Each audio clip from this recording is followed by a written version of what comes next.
the forgotten home defense trick that outsmarted intruders long before alarms existed. Most burglars don't fear locks. They fear uncertainty. And centuries before cameras, alarms, or steel doors, homeowners learned how to turn uncertainty into a silent weapon. This is a forgotten home defense trick that doesn't rely on force, noise, or technology. It relies on psychology, and for a very long time, it worked frighteningly well. Here's the interesting part. This method didn't try to stop intruders at the door. It stopped them in their head. For most of human history, homes weren't protected by police response times or motion sensors. In medieval towns, frontier settlements, and early 20th century rural homes, help could be hours away. If someone broke in, you were on your own. That reality forced people to think differently about defense. They couldn't rely on strength alone. They needed tricks that bought time, created doubt, and made intruders second-guess every step. This is where the forgotten tactic comes in. It wasn't about fighting the intruder, it was about making them feel watched, exposed, and unsure if they'd already been discovered. And once that feeling sets in, most intruders leave on their own.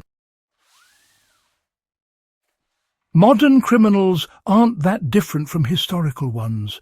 They still want easy wins. They still avoid risk. And, they still panic when control slips away. The old tactic exploited a simple truth. If an intruder believes they've lost the element of surprise, the mission collapses. This is why alarms work. Not because they physically stop anyone, but because they signal you've been seen. But way before alarms existed, people created the same effect using nothing but light, sound, and deliberate misdirection. The core of the technique was false occupancy. It's all about making a home appear awake, active, and unpredictable, even when it wasn't. In the 1700s and 1800s, households used controlled movement and noise to suggest multiple people inside. Shoes were placed near doors, chairs were left pulled out as if recently used. Lanterns were positioned to cast shifting shadows through windows when flames flickered. In some regions, especially in Europe and early American settlements, homeowners deliberately left one upstairs window slightly ajar with fabric inside that moved with the breeze. From outside, it looked like someone pacing near the window. Now, this is where things get clever. They paired these visuals with delayed sound. Old homes were noisy by design. Floorboards creaked, staircases groaned. That wasn't always accidental. Some households intentionally left small loose boards near entryways or stairwells, not to create loud alarms, but to produce subtle sounds, a soft creak, a faint shift. To an intruder, those sounds suggested movement inside. Not a trap, not an alarm, a person. And, the timing mattered. The sound didn't happen immediately. It happened seconds after entry, which made it feel natural. That delay planted a powerful thought. Someone heard me. At that point, many intruders didn't push further. They backed out quietly, convinced the house was no longer safe to enter. Here's the key difference between this tactic and modern security systems. It didn't announce itself. Alarms scream, lights flood, cameras stare. Their obvious, false occupancy defence was subtle. It left room for doubt. And, doubt is more frightening than certainty. Intruders couldn't tell how many people were inside. They couldn't tell where they were. They couldn't tell if someone was already reaching for a weapon.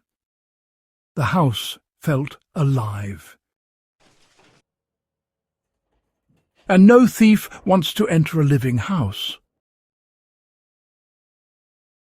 We know this technique was widely used because, it shows up repeatedly in old diaries, military manuals, and early police advice texts.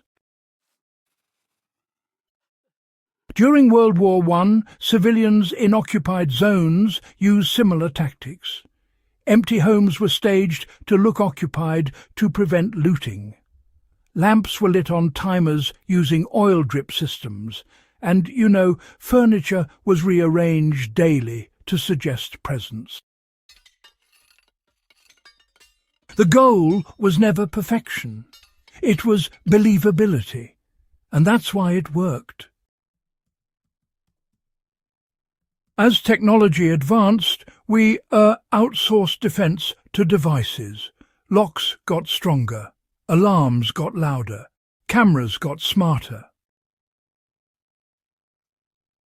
But, something was lost in that transition. Modern systems are predictable.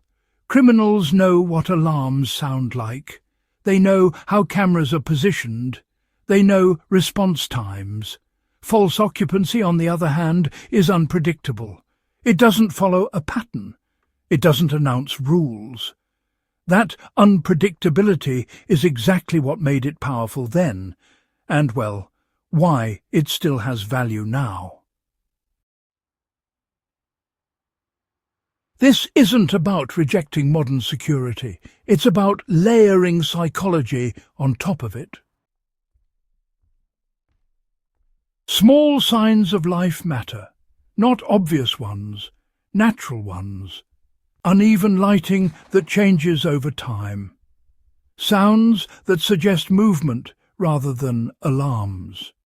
Visual cues that imply people are awake, not away. The goal isn't to scare intruders aggressively. It's to quietly convince them they chose the wrong house. Here's the important takeaway.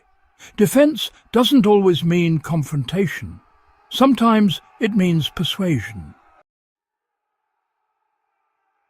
And, persuasion has been keeping people safe for centuries. This forgotten home defense tactic teaches a bigger lesson about survival history. Our ancestors didn't just rely on strength or weapons. They relied on understanding human behavior. They knew fear. They knew hesitation. They knew how quickly confidence collapses when uncertainty enters the room. They built defences that worked on the mind first.